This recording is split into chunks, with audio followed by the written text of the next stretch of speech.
على محمد طب القلوب ودوائها. Tapi kalau dalam madzhab Imam Malik harus basah semuanya. Kalau dalam madzhab Imam Malik nyentuh atau disentuh tidak sengaja tidak batal. Aman tawaf kita terus selesai. Itu beberapa hal. Itu wudu ada yang wajib, ada wudu juga yang hukumnya sunnah. Mandub fi ahwali katsiratun fi ahwalin katsirah minha ma ya'ti. Di antaranya banyak seperti apa? Seperti sunnah berwudu likulli salatin liqauli salam, dia wudu lagi pas mau salat, habis zuhur wudu. Salat sebelum zuhur wudu, salat zuhur. Habis salat zuhur wudunya belum batal. Baca Quran, zikir, Masya Allah nih orang nih dijaga wudunya. Tahu-tahu pas mau itu sampai masuk salat asar, wudunya udah batal belum? Gimana? Dia salat lagi. Apakah wajib wudu? Kagak.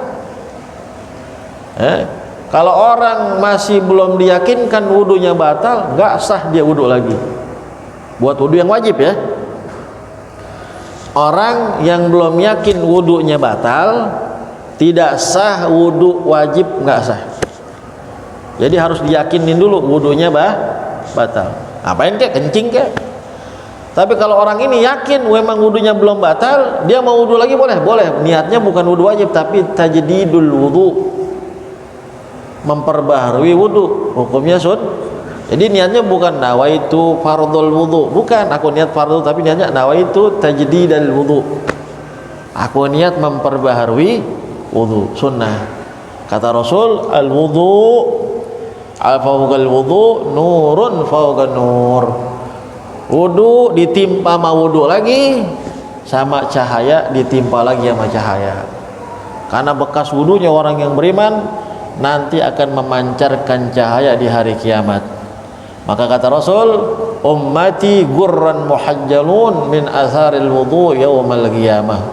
Umatku kelap-kelip bercahaya badannya, beda sama yang lainnya. Kenapa? Karena bekas wudu nanti kelap-kelip bercahaya tubuhnya di hari kiamat. Kenapa itu cahaya? Lantaran bekas wudu. Makanya diambil dari kata tadi apa? Wadu'a. Wadu'a apa itu? Bercahaya. Orang mukanya kulitnya nggak terlalu putih, misalkan rajin sholat, sering wudu. Ada orang putih bule, nggak pernah wudu, beda nggak segernya? Beda, betul nggak? Iya, bahkan ada orang mungkin kurang putih, jangan bilang hitam, jangan bilang kurang putih. Kurang putih, tapi rajin sholat, rajin wudu, mukanya bercahaya gak?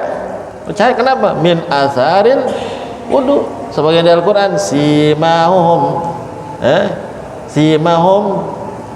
tanda-tanda mereka fi wujuhihim min atharis sujud. Tanda mereka di wajah mereka menampakkan cahaya karena bekas sujud kepada Allah Subhanahu wa ta'ala. Jadi ada yang sunnah seperti apa? Tajdidul wudu. Terus apa lagi? Masul kutub syar'iyyah, untuk memegang kitab-kitab agama. Kitab agama seperti apa? Kitab tafsir. Tafsir itu satu lembaran, huruf kalimat Al-Qur'annya cuman 3 baris, tapi 5 baris ke bawah itu dalam satu halaman, setiap halamannya 15 baris ke bawah penjelasan dari ayat tadi. Ayatnya cuma berapa? 3 baris. Berarti dalam satu halaman banyakkan mana hurufnya antara huruf Quran sama huruf selain Qurannya? Namanya tafsir. Nah, tafsir kalau kayak gini kita dibolehkan nyentuh walau tanpa wudu. Hukumnya bukan hukum Quran. Hukumnya bukan hukum Quran. Jadi kalau dalam selembar ada selain dari Al-Quran kalimat hurufnya lebih banyak walaupun penjelasannya dengan bahasa Arab, maka itu dikatakan boleh kita pegang tanpa wudu, tapi sunnahnya berwudu. Kenapa? Karena ini ilmu syariat. Apalagi pengen ngambil ilmu mau belajar fikih, sunnah wudu. Pengen ngaji yang ilmu syariat, Idza kana al-Qur'an aktsara min tafsir tuh. Kalau Al-Qur'annya, huruf Al-Qur'annya lebih banyak dari penjabarannya, satu lembar ini ada muat itu berapa ibaratnya kalimatnya itu 15 baris. 10 barisnya semua ayat Al-Qur'an, 5 baris sisanya tafsir. Maka lebih banyak mana kalimat hurufnya? Lebih banyak mana? Lebih banyak Al-Quran. Boleh sentuh pakai tanah wudu? Nggak boleh. Itu hukumnya baru hukum Quran. Kecuali buku-buku yang tidak syar'iyah, nggak penting, nggak maksudnya nggak disunahkan. Pengen baca majalah, pengetahuan, pengen baca koran. Ngapain teh wudu? Anda pengen baca koran nih, baca koran wudu. Nah kalau ilmu alat, nahu itu kan ilmu bahasa, ilmu alat sorof, bahasa Arab. Gimana nih dia pesantren?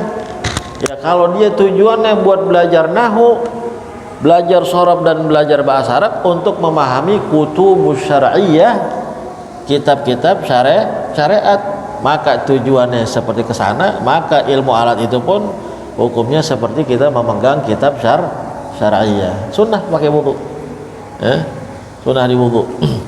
Itu hukumnya wudu. Dan sunnah lagi kalau mau tidur, karena Nabi bilang idza ataita madja'aka fatawadda wudu'aka lis-shalah. Kalau kamu mendatangi kasurmu pengen tidur malam, maka wudulah seperti wudu kamu mau sholat. Kenapa? Al-wudu silahul mu'min. Wudu itu termasuk senjatanya orang yang beriman. Doa, wudu termasuk. Jadi sunnah pun kita sebelum tidur wudu. Terus baca doa, ada kata Rasul, di antara sunnahnya itu berwudu. Apalagi habis wudu sebelum tidur sholat sunnah wudu dulu. Sholat sunnah taubat seperti yang dilaksanakan sahabat namanya Abu Dhamdham.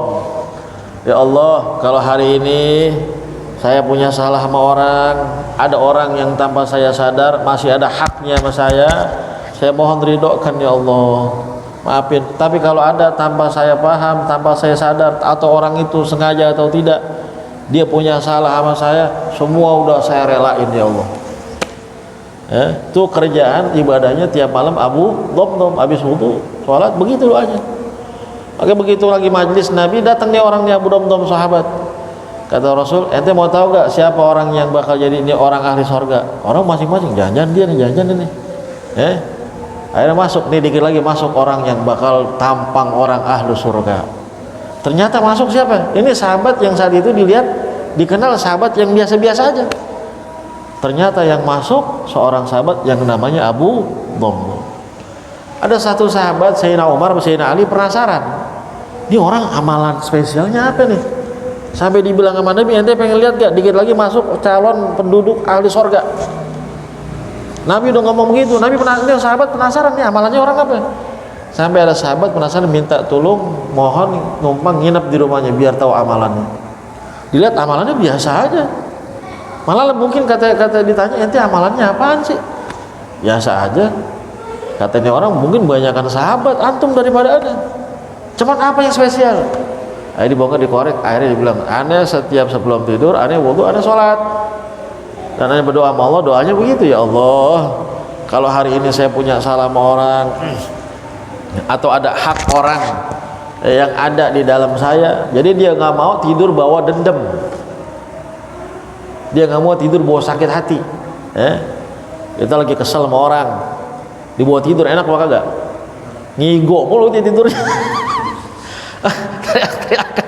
Tidurnya teriak-teriakan mulu, tidurnya bawa kesel. Ini Abu Dhamdham enggak direlain. Sebaliknya Allah, saya relain kesalahan orang satu sedikit pun saya relain.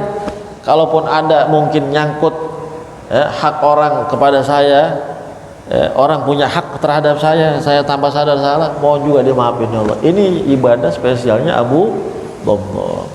Jadi sunnah kita itu kalau mau tidur dengan berwudu, kata Nabi, idza ataita madja'aka fatawadda wudu'aka lis-shalah thumma taji' ala syaqqikal ayman. Kemudian berbaringlah dengan lambung sebelah kanan. Sunnah lagi wudu apa? Qabla ghuslil janabah. Sunnah wudu sebelum mandi janabah. Kalau kita punya janabah nih, sunnah dulu, sunnahnya wudu dulu.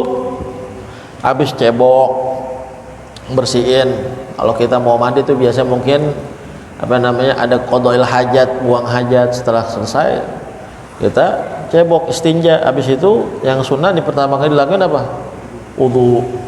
Makanya kalau ada orang misalkan janabah, dia malam-malam mau mandi, dia takut dingin, gimana? Jangan tidur sebelum dia cuci kemaluan, sebelum istinja. Jangan dia tidur dulu, kalau bisa seminimal dia berwudu. Walaupun dia niatnya mandinya besok sebelum subuh. Jadi kalau dia tidur tanpa cuci istinja, kalau dia tidur tanpa wudu, namanya bersemayam satu orang di rumah itu seseorang yang punya janabah. Nah, orang yang punya janabah dikatakan janabah, diambil dari kata junub tajannab, artinya jauh. Kalau ada orang yang kayak gitu, termasuk salah satu sebab malaikat rahmat tidak masuk ke rumah yang diantaranya rumah itu ada orang yang memiliki janabah. Rumah yang ada anjingnya dan rumah yang ada patungnya. Kriteria rumah yang ada itu enggak dimasuki oleh malaikat rahmat. La'anallahul musawwirin, kata Rasul. Allah melaknat musawwirin. Siapa? Orang-orang yang bikin patung, membuat makhluk dengan bentuk makhluk, tinggal butuh disudupin ruh aja. Ada yang mengatakan hanya patung, bentuk kayak makhluk, bikin kelinci, bikin kuda, nanti dipanggil hari kiamat, coba itu tiupin ruh, bisa gak? Termasuk lagi ada yang bilang yaitu pelukis, melukis kuda rapi kayak kuda asli, hanya tinggal dibutuhin apa, ditiupin. Tapi kalau foto beda. Foto itu bukan tergolong patung, bukan juga tergolong lukisan, karena foto itu kashfudzil, menangkap fenomena bayangan dengan alat yang namanya kamera. Cret. Ada orang-orang sekarang mengharamkan foto. Kita naruh foto ulama diharamin. Ini katanya termasuk musawir yang dibilang Nabi, kata dia. Anehnya dia dakwah di YouTube pakai video, sedangkan video itu foto yang berbaris. Kalau foto kan gini, thread selesai. Kalau kamera video apa? Itu kan gambar yang nggak berhenti. Kayak kita bikin kartun nih, ada kertas gambar 15 lembar. Ya, halaman yang pertama kita bikin lagi jongkok. Halaman kedua kita bikin miring ke kanan. Halaman ketiga kita bikin gambarnya miring ke kiri. Begitu diginiin seret, kayak gerak gak? Seret. Lah video itu ibaratnya tampilan gambar yang ditangkap sama merekam suara. Nih, direkam, gak berhenti tuh. Sampai kapan? Sampai setengah jam. Apa yang diambil? Fenomena apa? Fenomena gambar. Jadi dalam video itu ratusan foto. Anehnya nih orang haramin foto, dia sendiri dakwah pakai YouTube. Aneh gak? Aneh. Dia haramin kita masang foto Habib. Oh, gak boleh nih katanya musawirin. Lah, dianya dakwah di Instagram seleweran. Madhabnya dia, alirannya dia di YouTube. Punya juga channel. Entah namanya kata permunian sunnah lah, apa segala macam, terserah dah. Cuman kembali lagi ikut penjelasan ulama. Kira-kira fair apa kagak? Dia ngaramin foto tapi dia sendiri dakwah pakai video, sedangkan video isinya berapa? Ratusan foto. Paham ya? Nah, itu enggak termasuk. Jadi kita kalau ada orang janabah belum minimal wudu dulu. Terus sunnah lagi apa? Ba'da tsauratul ghadab, ketika muncak kemarahan, sunnah orang itu diajak wudu, sunnah. Idul adzan wal iqamah, pengen adzan atau pengen iqamah, orang mau adzan. Ada orang udah adzan, dia ke masjid. Mana yang lebih afdal? Wudu dulu terus adzan, apa adzan dulu ntar baru wudu? Ada afdalnya wudu dulu baru azan, karena azan itu pekerjaan ibadah, sunnah dilaksanakan dengan berwudu. Habis ngelakuin kesalahan sunnah wudu. Banyak sunnah wudu yang mana hukumnya bukan wajib.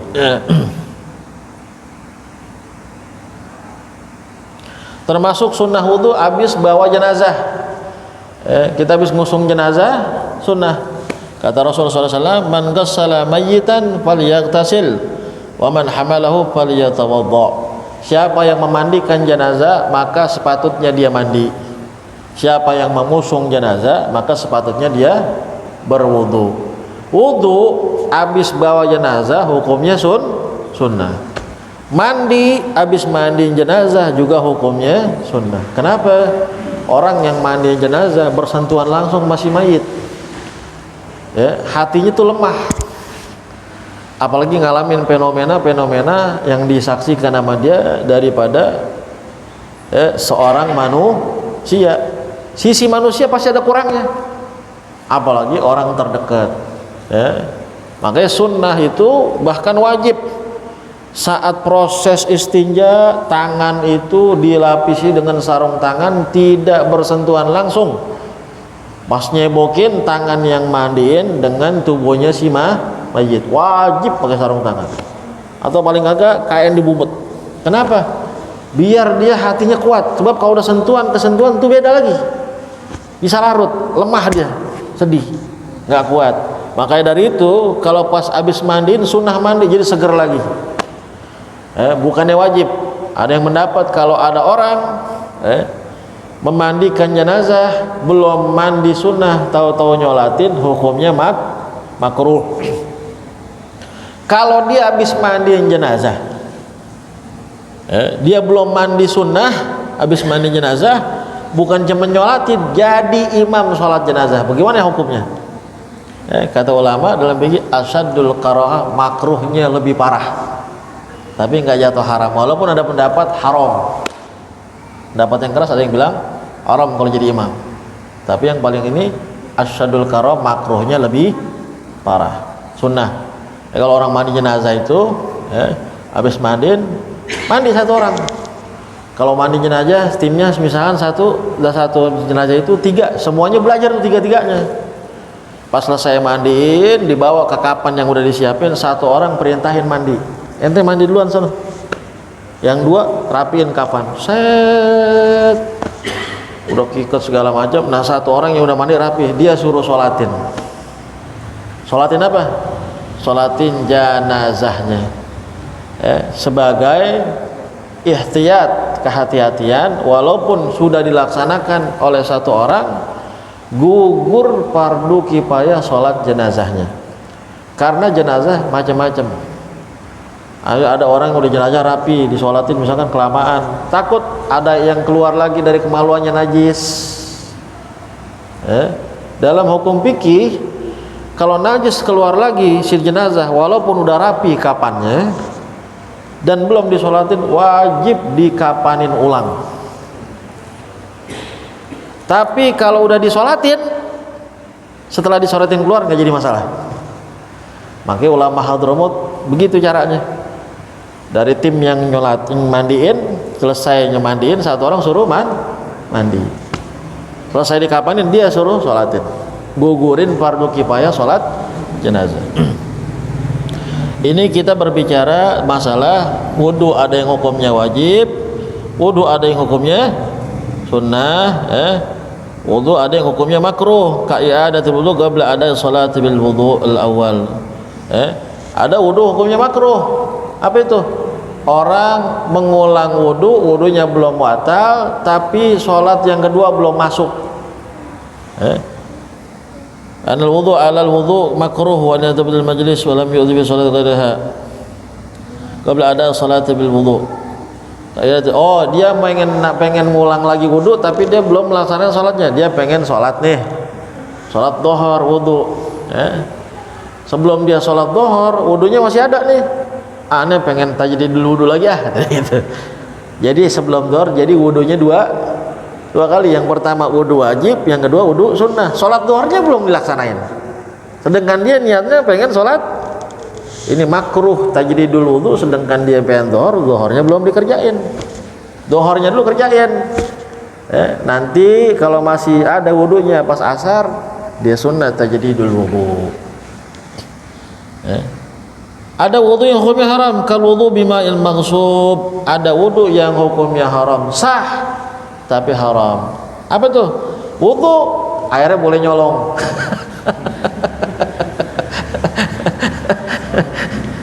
Sama kayak orang mau sholat, nggak punya kain dia, ada kain jemuran orang, pakai dulu, nggak pakai ngomong.